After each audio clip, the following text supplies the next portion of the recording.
I think we missed a couple summer weeks. We were vacationing. You were vacationing abroad. No, you were always golfing somewhere in the East Coast usually. Well, I don't think it wasn't me. Augusta, I think it was you. Georgia, all that, and I didn't go to the Masters this year. we kept doing our podcast. So no, we actually did. We did miss a couple weeks. Yeah. Sorry about that. We try to get these out weekly, but on occasion. Someday I'm going to teach Kent Chase how we can zoom into these remotely, but that's a whole nother tech story. I'm not good at things besides golf. Well, but you're really good at golf. So the good thing is all we need is golf. Thank you. You're allowed to go I got the tech. You're allowed to go with your I got the tech, but remote tech. Don't make me play the music, you. And don't make me work on cars, and don't make me fix the air conditioning system or things that break, because I'm not a jack of all trades. But I can be if I study, and if I get the instructional manuals out, I can do it. But then there goes a lot of time, and then you can't work on your putting and chipping and how to hit the ball far. Right. Yeah. Right. Well, hopefully that and straight. Straight. Is it better to hit it far or hit it straight? And practice the gouge part of the bomb and gouge. Is it better to hit the ball far and crooked or short and straight? In the modern world, far and relatively straight. Keep it between the trees, far. So keep it between the trees. Okay. Keep it between the trees. Used to be keep it in the short grass. Between the fence posts. But it used to be keep it in the short grass, and that worked out really, really good for people like Corey Pavin and Fred Funk and Jeff Sluman. And there's some notable players. Hale Irwin wasn't particularly long, but he was extremely accurate. Calvin Pete. There's a lot of names of the shortened players, but these days in the modern world, it's hard to really think about people that are hitting it short and straight, winning big tournaments. Even in the majors, where they used to say U.S. Opens are impossible to win if you're a bomber because you hit it too crooked, but because the deep rough. I think Tiger proved that wrong though. Tiger proved it wrong. But then he would hit his little 2-iron stingers off the tee, and he was hitting them far, but keeping them below the tree lines. Right. Wind would never hit it. Yeah. Yeah. So I'd say far and relatively straight is a good word. All right. Well, Ken, I think the audience would like to know, when you made your transition from playing professional golf on tour into becoming an instructor, you had mentioned talking with a lot of your playing competitors that the things you learned from Wild Bill Melhorn and Chichi Rodriguez and others, the shot making, that there was a lot of give and take, and at some point you realized that, you know what, I'm ready to become an instructor. And some of the guys from Moon Valley Country Club, they know you. When they ask who I'm working with, I say Kent Chase. And many of the old guys, they're like, "Oh, I know Kent Chase. Like he was here in Moon Valley." The old? Yeah. No, I said the old guys at Moon Valley. I didn't say you're an old guy. I said that some of the old guys that are members at Moon Valley that have been there a long time. When I say old guys, I've been a member for about 10 years. So there's guys that have been there 30, 40, even 50 years ago when you were there. Wow, 50 years. No, 1983 or... It wasn't 50 years ago. Maybe 85. Probably 85 is just when I was there. So 40 years ago. Has it been that long? 9,500, 550. Wow, really? Yeah. 40 years ago. Anyway, but so yeah, let us know. Tell us, how was that? What was that transition like? How did you get in? How did you love instructing? Like, there is an adrenaline rush, a competitive drive in nature that no matter what level you've competed at, if you're a competitive golfer, I feel like when you stop competing, there's something about that competition that kind of fuels you and drives you. I remember, whether it was high school football or track, I always wanted to keep competing at whatever level, whether it was in college and intramurals and softball leagues and basketball leagues and whatever, golf leagues, whatever I could do, because I loved the competition. Right. So tell us what that was like. What was your journey like, going from competing did you just shut it off cold turkey, or Oh did no, you? definitely So not. so You tell still tell me want about that. I want always you want to be a player. I mean, first you want to be a player, but when you're playing, let's say with somebody like Payne Stewart or Mac O'Grady or Fred Couples or Raymond Floyd, and you're blessed to be in a pairing with Tom Watson or those kind of people, and you're good enough to be able to communicate with them, have fun with them, maybe practice some short game shots with them, and work on things, and then maybe when you're at a Q school, I'll just do a little example. With Fred Couples and Mac O'Grady, and my caddy Bill May was really good friends with Fred Couples at University of Houston, and Fred was saying, how does he spin the ball like that? So it got interesting that I was able to offer input on how I can do certain things, and those were things that Chichi Rodriguez was able to offer me, and then people were saying, wow, you're using a 5-iron on that chip shot? What the heck, And they're punching a wedge and spinning it, and I'm explaining why, and I'm getting up and down more than other people, and I actually survived with being really good at. We always joke around because you're really good at short game, and that was a gift I had, is getting it up and down from everywhere because we practiced, and it was with Bill May. Bill May won the Junior Orange Bowl back in the day. And he was on the cover of, I think it was Golf Digest or Golf World, or Golf Magazine, where there's a Will, there's a May, and Bill May, and he was my roommate, and we shared the penthouse in Florida International University, and what a great short game. And we did skills challenges all the time, and we're hearing what Bill Milhorn is saying, and then we're not necessarily going that way yet, but then we're gaining so much knowledge from him. It's crazy, and getting to be on the golf courses with him, and at Fontainebleau Country Club with him, and we started gathering all this knowledge, and he talked differently and understood things differently and understood ball flight differently and understood working the ball differently, and I understood working the ball differently, and I put a lot of his stuff into the way I think, and then somehow along the way I'm playing and I'm curving the ball, let's call it working the ball differently than other people. We did have a lot of balls back in the day, so you could work them more, but the great thing I liked is that it wasn't a bomb and gouge take game. You had to work it because your ball's gonna curve. Correct. The thing that nobody could hit was a straight ball. It was impossible. Everybody Except agreed. Mo Norman. Besides him, everybody agreed. The most impossible shot to hit. Lee Trevino agreed. Chichi Rodriguez agreed. Bill Milhorn agreed. You can't hit it. Who in the world could hit a straight ball with no curvature to it?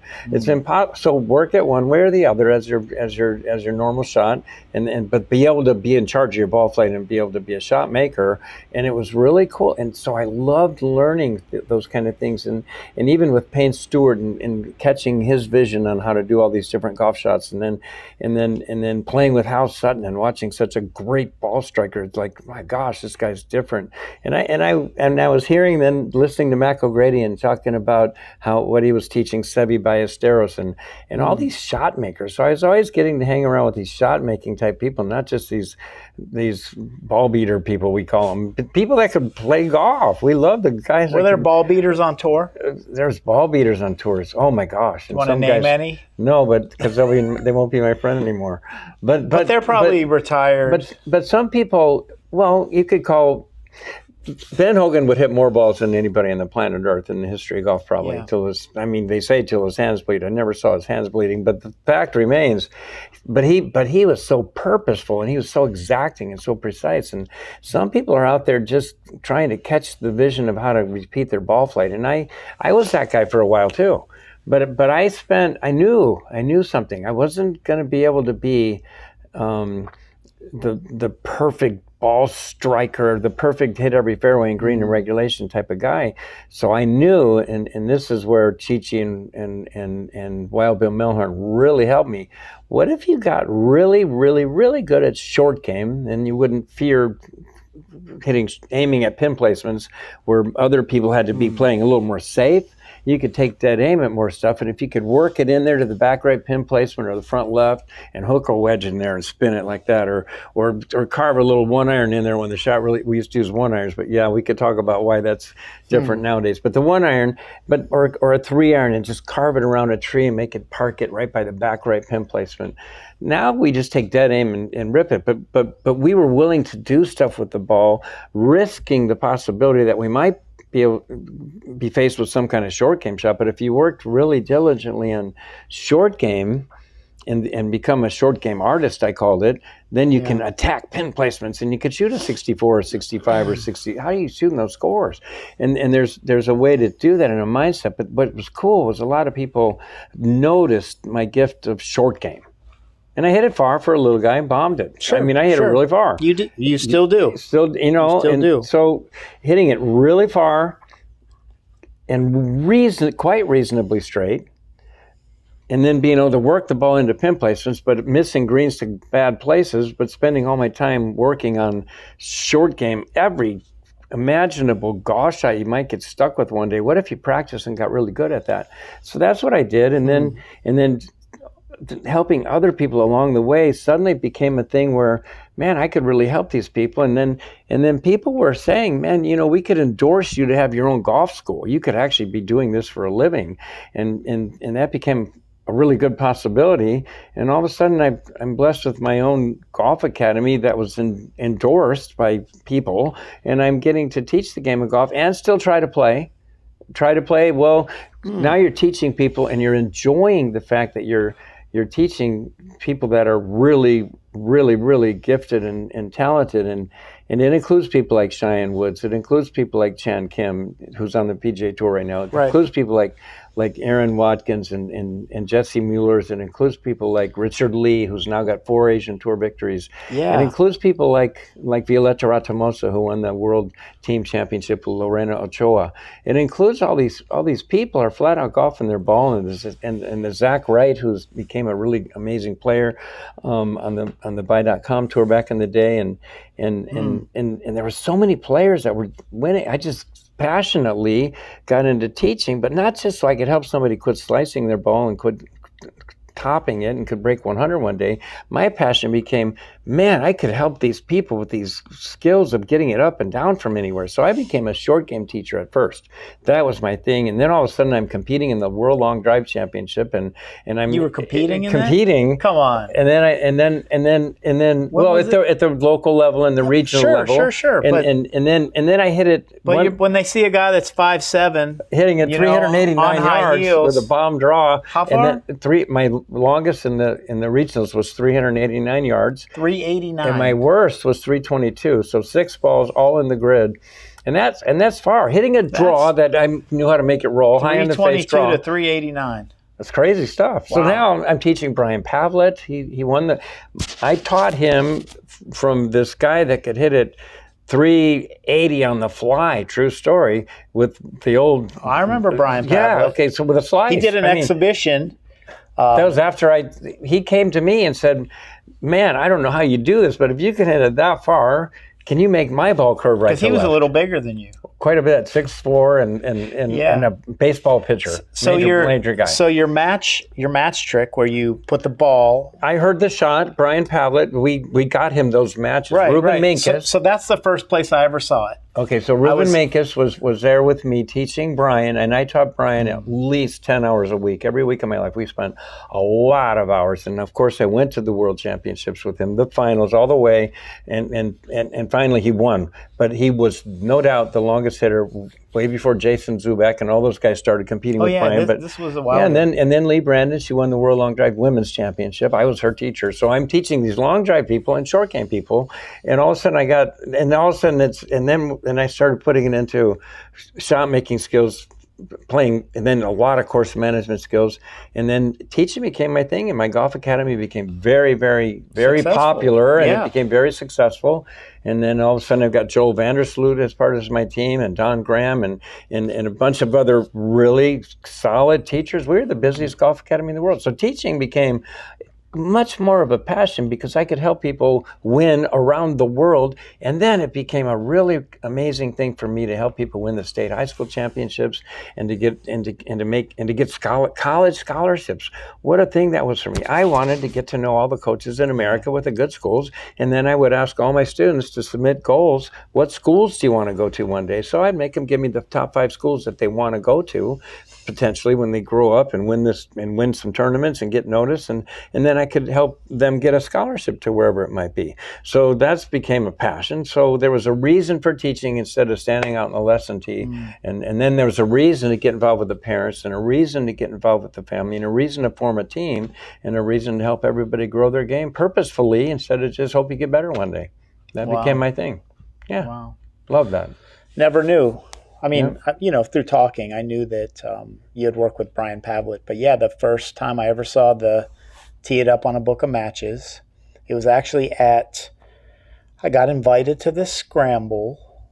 What scramble was that one? So it was a Mentor Kids at Fire Rock. This was probably, might have been 20 years ago. It wasn't long after I moved here. And so a guy from church he's passed, Dan Valentine, he invites me to this scramble. And I had a good short game. I played pretty good. And, he always said I was a scratch golfer because I was better than him. I wasn't a scratch golfer, but... You look like one when you're playing good. But anyway, so he wanted, he always wanted better players on his team. So he invites me to this tournament. And I had never been to Fire Rock. I always wanted to go to Fire Rock because it's a great country club. And so I show up at the bag drop. And they're like, well, hello, Mr. Zastrow, welcome. And they hand me, it was a tailor-made Monza putter with the red insert. They're like, here's your prize, sir. And I'm like, uh-oh, what kind of tournament is this? I had never been to a scramble where they give you a putter as you arrive. Oh, okay. Brand new putter, a couple $100 putter. So I'm like, okay. So then on the driving range, there's Tom Lehman and Brian Pavlet doing exhibition. And, Tom Lehman, obviously hero, man of faith, Christian man. Later in life, I was coaching his son in football. And I got to spend some time with him, just watching football plays and talk about tailor-made drivers. And then I got blessed. I got to go to his ranch. But that's a segue. Oh, that's cool. Yeah. So, yeah. But what a great human being Tom Lehman is. Yeah. And anyway, so back to the Mentor Kids tournament. So we go out and play, and it's a fundraiser. And I had never been to one of these big fundraisers before. So, and at the time, I got 4 little kids at the house, just trying to make ends meet, working man. And we get in the clubhouse for they have the awards lunch. And so they're like, all right, we're going to raise some money today. Is this Mentor Kids USA? Mentor Chuck Kids USA. Westerland? It was Chuck Westerland. It was his thing. I used to go to. So anyway. No, I used to work. So I used to do some cool things for him. So we get in the clubhouse, and they're like, all right, we're going to raise some money. And a guy named Foster Freeze steps up. I don't know him. Multi gazillionaire. And he's like, and it's like Foster Freeze, Jerry Colangelo, like big time, people that were affluent.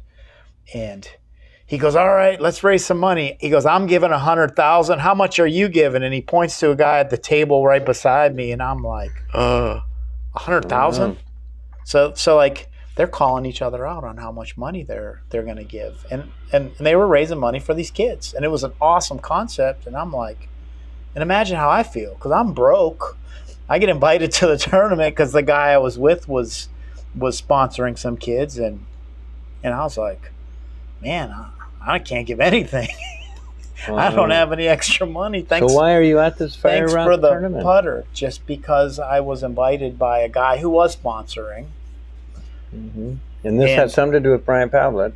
Well, Brian Pavlet was doing an exhibition for Mentor Kids. He was giving his time back. So that was your first time seeing him. That was my first time I ever saw him. And so making the core, I saw the match trick. So when you were doing your match trick. We taught him that and gave him all the matches. Correct. I heard the shot. So when you were doing it, I'm thinking you learned that from Brian Pavlet. Opposite, total opposite. He learned that from you. Wow. So that's the correlation of golf as the small world, small circle. I see. Yeah. And, wow.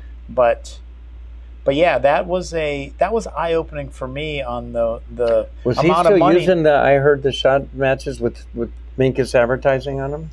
I couldn't tell you. I just know he put him up on he hit the ball far. Oh far, my God, stupid far. And he put the ball He on the heads of the matches on the matchbook. Yeah, and that's what we did. And just smashed that thing. And when he hit it, it sounded like a bazooka, and then he hit it really far. So yeah. No, it was a real thing. It was a real test of. Wow. So, but I wasn't aware that you were one of his, or you coached him. I was his only teacher all those years. I traveled with him the whole thing. We were a major part of his life, with Lisa's life too, before my wife died. He loved Joanne. We were a good part of. He actually honored us by being the guy. That fly wants to be. He likes me. In Pros and Joes. And where is he? He's right here Libya. on the globe. Well, Do you think we can spin this? Maybe we got to send him away. The godparents of his children back in the day. Say that again. Brian Pavlet. You were the. I don't think we really ended up being, but he had asked us to become the godparents of his children. Have you? Is Brian Pavlet still in the valley? I haven't seen him in years. I don't know. I hope everything's all right. I haven't. Yeah, that'd be interesting. Yeah, that would be really interesting. I know Lee Brendon. I still see her on Facebook sometimes and say hi once in a while. And that fly is back. The Crank guys. The Crank guys, Lance Reeder. I love Lance Reeder. He was my general manager of the Kent Chase Golf Academy. Really? Have you seen several Lance? Years. Have I seen him recently? No. Yeah, Lance. But he was my general manager of the Kent Chase Golf Academy. Mitch McDowell. Mitch was one of my students. Yeah, all those years. Mitch could play. He was the long drive guy that could. I mean, he could golf his ball. He and Brian were the two ones that could play. Yeah. Brian was a good player? Brian was a great player. Oh, really? Yep. I wasn't aware. Yep. Because a lot of times you see some of these long drive guys, they can hit it on the grid, but they can't chip or putt. We did have a goal. They'll drive a green 500 yards and then 5 putt for bogey. We did have a goal. Yeah, that's really funny because it's true. But Brian wanted to be on the tour, and that was, we spent a lot of extra hours on short game, like I talked about earlier. He got really good. He got really, really good. And Mitch, a shame he's in heaven, but he went to heaven at a young age. Mitch McDowell, yeah, that's too bad. Great guy, hit it. I love Mitch. He was super straight. He was a kind soul. He had a kind heart. Wonderful heart. We were laughing. We went back. Tyler Wooldridge, our pro caddy. We had the Gen 1 red hot chili pepper crank drivers. Do you remember? Yeah. They were Ferrari red. I remember when he started his company. They had that bright, polished, chrome face. Yeah. And the Ferrari red with the letters crank that were bright polished. He left the Kent Chase Golf Academy when he was founding that crank business. So he was becoming successful. So I lost the general manager and crank golf began. Wow. That's and I'm going to tell you about fast twitch muscles. Lance Reeder, flat, could just bomb it. Yeah, he could. But he was one of the guys you were talking about a minute ago. And he'll be okay that I say this because we're good friends. You don't know where it's going, but if it goes he's going to hit it far somewhere. He could actually fly the whole driving range, him and Brian Pavlet, at the Raven. You had to close the back tee for them to hit. So funny story. So our friend JD Hill, we're at one of these golf tournaments. It might have been, I don't know if it was JD Hill's tournament or not, because he would always have the crank guys come out for years. They would come out in exhibitions. Yeah. And they were always super generous for the cause. And JD Hill's sons, Hakeem and Khalil, they both were professional football players. Right. And you know the Hill boys. I know the whole family real well. And through JD, of course. Yeah. Khalil was like the special team player of the year out of Iowa, studs, big, tall. And Hakeem, he was squatting 675 pounds. Like so we went to the long drive, and Crank had one of their long drive guys out there. And he's, they do their exhibition. They'd hit theirs, and you could use their ball. And we're like, and then Khalil got up and murdered a ball with his own driver. Because the long drive guys, they have a longer shaft.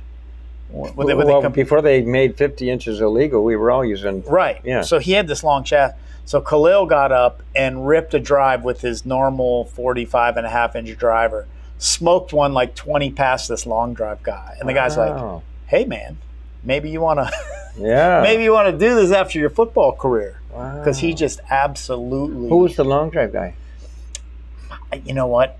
I can see his face, but I don't remember his name. Wow. I'll try and look that up. But So Hakeem. Hakeem would play a big hook. Hakeem would rip it, but it was Khalil that hit this. In fact, here's a story, just how strong these guys are. We were playing softball at I don't know, it's like Horizon Field over there off of, anyway, softball field fence. I had this Louisville Slugger. It was an old Babe Ruth Louisville Slugger. It was a 42-ounce, 36-inch wooden bat. This thing was like a war club. And I just put it in the bag we'd warm up with like a weighted bat. So that was my weighted bat. So one day we were beating a team pretty big, and we told Khalil, we're like, hey, hit one with the wooden bat. Just go up in the softball. Because, those wooden bats are kind of dead. And Ken, he hit a ball, and it's kind of like those fields that are, I don't know, kind of on the backside of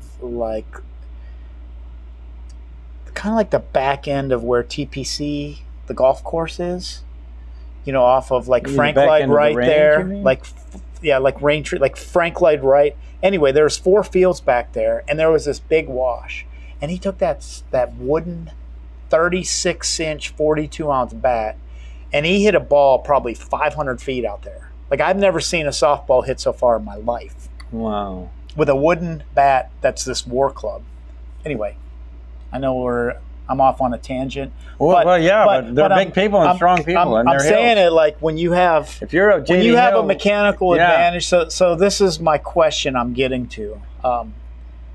If you have a big, strong guy with longer levers and everything equal, right? You can hit a ball a long way because you have great timing. Everything's loading up and releasing right at the point of impact.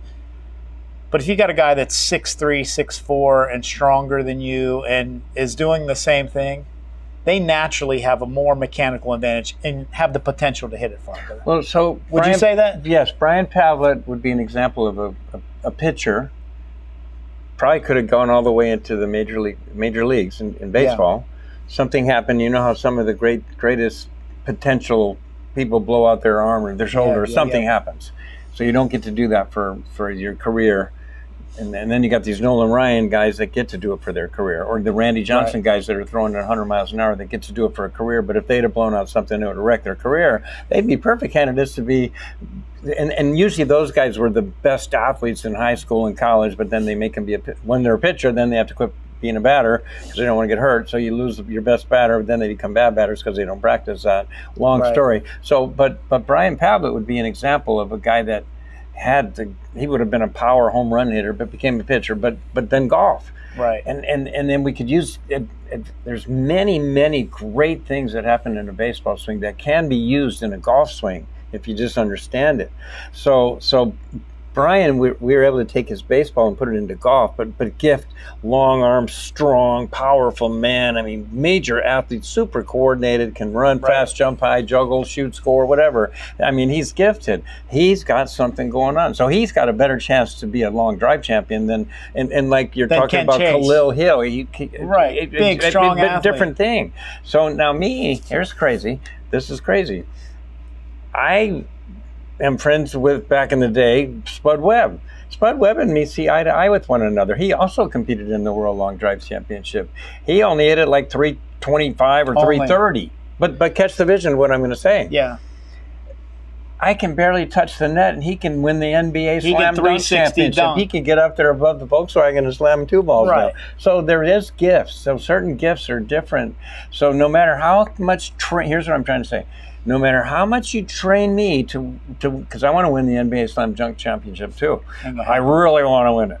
I really want to work hard, and I want to give me the best training can you just help me out for the next 2 years? I want to devote when I'm young. If you had an 8-foot rim, you might be able to do it. And I guarantee you, no matter how much training you give me, I'm not going to be able to do it. Phil Mickelson wanted to show that he could throw a baseball really fast and hard, but he couldn't get it to the 70s. He was in the 60s when he thought he'd be higher than that. Nothing personal. He can play golf Right. and bend the short games better than anybody besides And he can Tiger bomb Woods. it. And yeah, my gosh. So Randy Johnson can throw it 100 miles an hour, but there's a lot of tall people that can't get they can't throw it over Right. segment. No, So we got our gifts. But mechanical advantage wise, like Brian Pavlet, athlete, well trained, like your longest drive was 389. Was his further than that? Oh my gosh.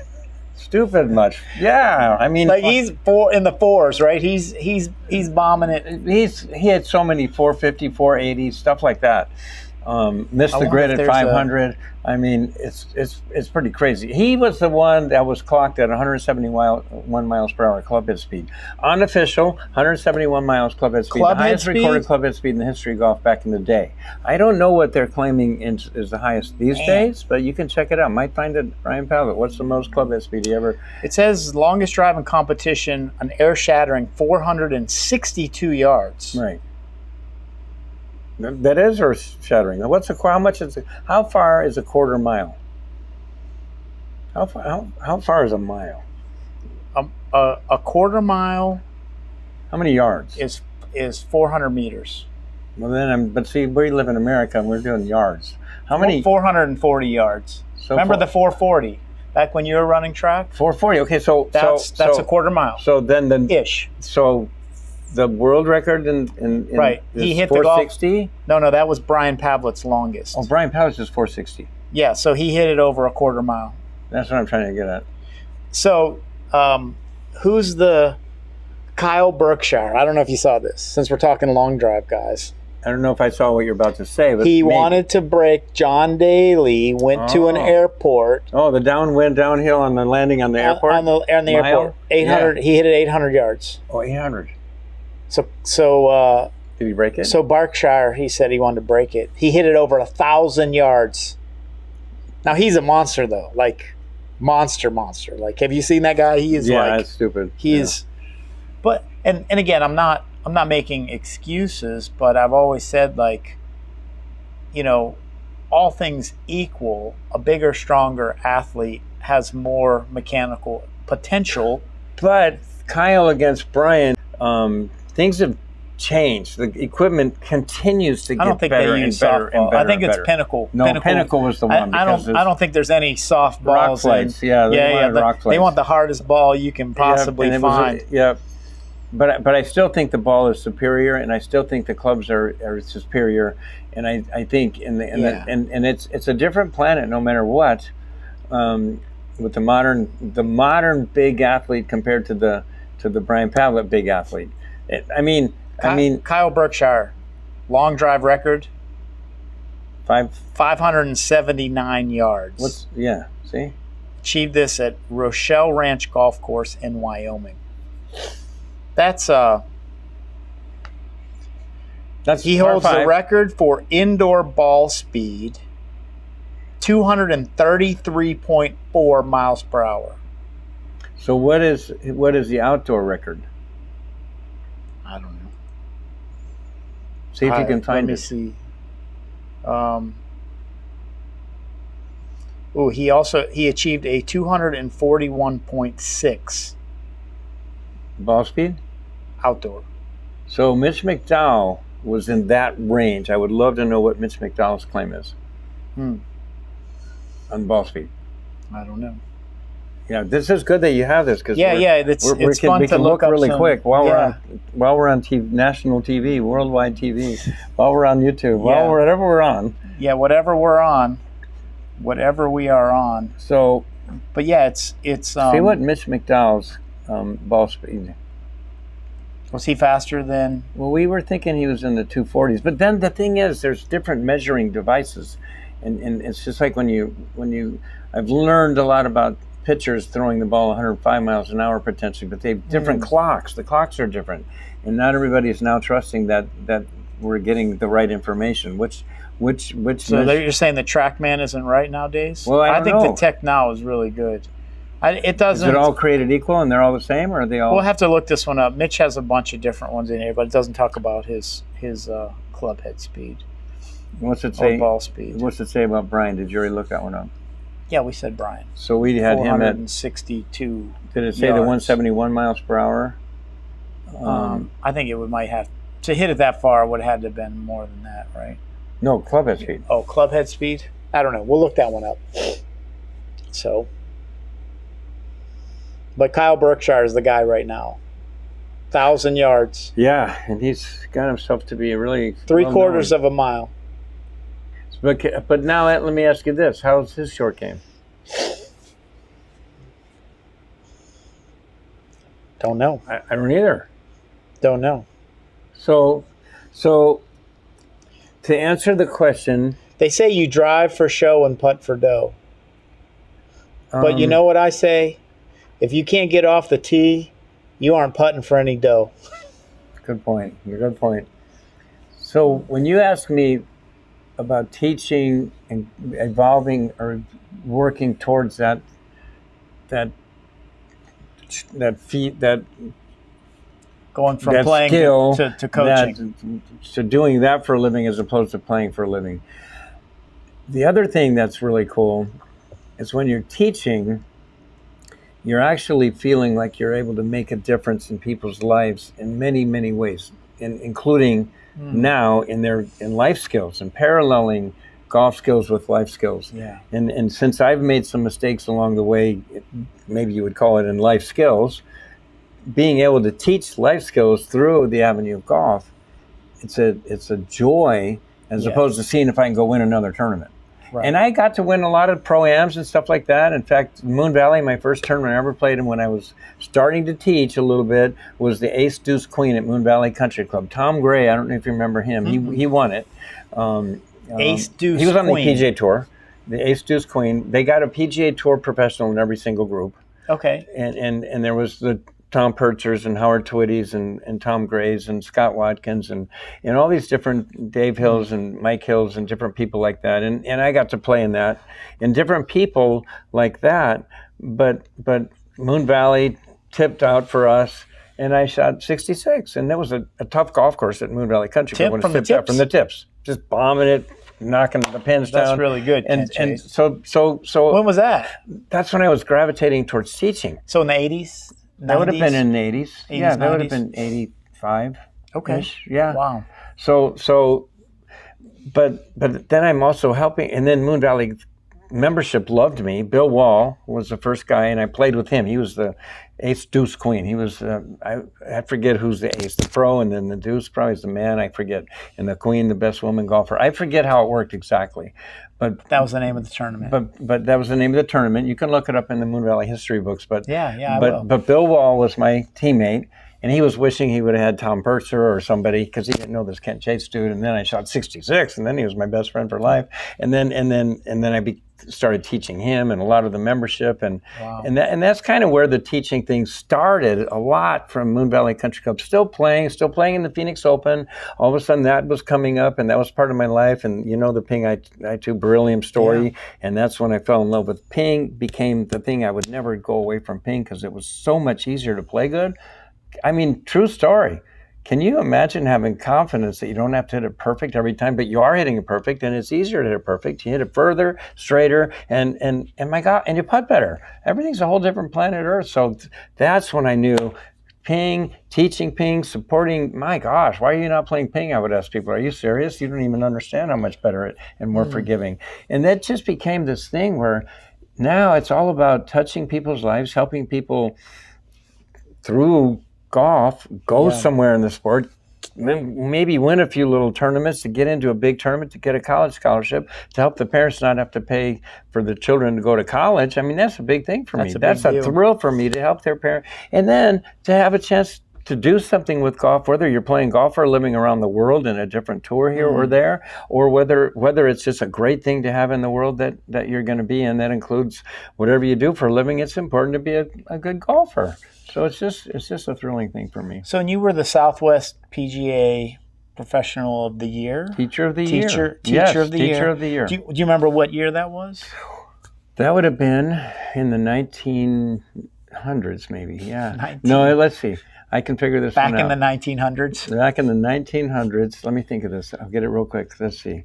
That's funny. The kids say it would have been around 2000, 2001. It's looker-upable. You could look it up. It's PGA Teacher of the Year, Southwest Section PGA, but PGA Teacher of the Year. That's pretty good going from a player to a teacher, and But it wasn't just because I was a nice guy. I actually was helping people go somewhere with the sport. No, I mean that's a pretty good accolade. I mean that would be a hard one to be honored with that. Yeah. Yeah. And that's when all became the state. The U.S. Kids World Championship became a big thing, teaching all these children in the varying age groups to help them win in the different categories and to help them qualify for bigger events and help them qualify for the regionals and help them to qualify for the U.S. Kids World Championship in Pinehurst. That's a big thing in every age group. That's a big deal. So my little claim to fame was my kids in every age group kept qualifying in Arizona to represent Arizona in the World Championship at Pinehurst. So I became the Arizona team captains because I had the most kids that were qualifying for the team in every single age group. Every single age group, they were my students. Whether it's Alberto Sanchez's or the Cheyenne Woods or the Trey Kahanui's or Zach Wrights or whoever it may be, they're winning the events and it became a really cool thing. So I was at Pinehurst every single year, and then the problem was I'd have a lot of my students were all qualified in different age groups, so I would be teaching them at the different golf courses in Pinehurst, preparing them to win, and a lot of them won those championships. So that became my thrill, is becoming the master teacher through U.S. Kids Golf. Because I was the top 50 teacher in the year all those times. And I'm not even bragging. I'm just telling you my teaching story. It's just part what of, happened. It's part of the story. It's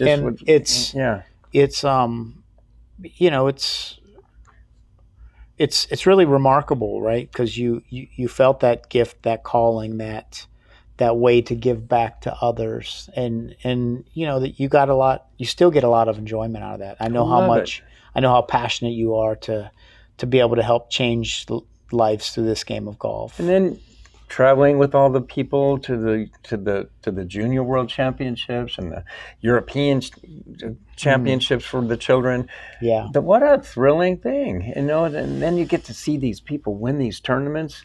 Yeah, and win the NCAA championship or win a U.S. Amateur championship or a U.S. Junior Amateur championship like a Charlie Belgium or something, or just watching these careers unfold like they do. That's a thrill. Yeah, and we were talking about Jesse Mueller. And Jesse Mueller becoming a major champion, played in 7 tour events last year. 7 tour events, yeah. I mean, that guy can flat out play. He's like the guy.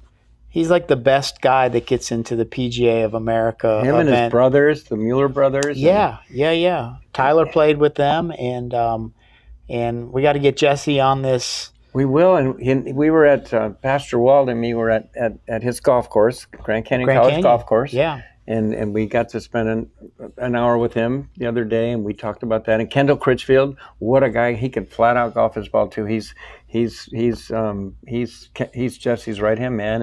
And Jesse said, "Yep, I'll do a podcast with you guys." So we'll get Jesse. That'd be great. Yeah, we need to get him out here. And he said it was great those years when I was working with him and Charlie Belgium and all those people. Yeah. And then Aaron Watkins, I think I might have said him earlier. But Brian, shout out to Brian Mueller because you paid money to allow me to teach your children, and that's a beautiful thing. So love Brian Mueller.